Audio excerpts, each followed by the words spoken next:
Let's talk about the Four Horsemen. Memories of watching that unit form before your eyes, Yeah. and what made it so special.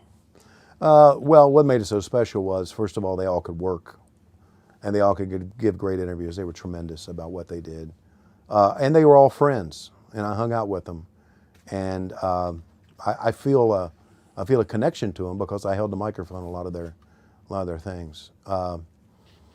They portrayed, lifestyles of the rich and famous lifestyle that they actually lived, and the fans got that. I don't think there was any better time for the Horsemen than when they developed. I know we saw many incarnations of the Horsemen throughout the years, but the original Horsemen heading to Starrcade '85, The Gathering, when they put Dusty and locked him in the cage and broke his foot, and the whole thing about them watching Ric Flair's back and everything, I think was really what started everything. Was kind of what started everything with the formations of groups as we moved ahead, like NWO or whatever else. So they were, but again, they could talk, they could work, they lived the fast lifestyle. I got caught up in that sometimes. I was going to ask you, did you ever party with the Horsemen? Yes, I did. Okay.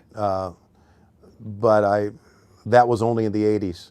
When I went to work for Vince, I left all that behind, and when I came back to work for WCW, I no longer party with them. But yeah, I did, and drank with them. Tully Blanchard got me locked out of my house. Lois wouldn't open the door because he brought me back at 4 o'clock in the morning, and I was really drunk. I threw up in my bathtub a number of times thanks to hanging out with Ric Flair and Arn at home.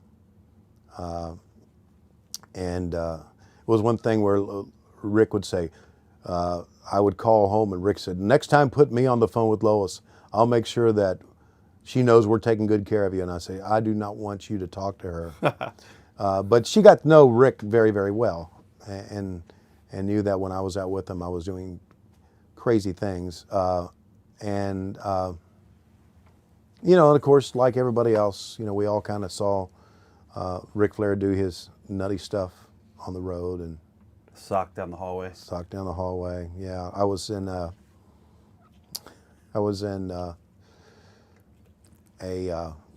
don't know where we may have been in Baltimore. It may have been during the Great American. I've seen it in Baltimore one time in Right? the hallway. Yeah. Yeah.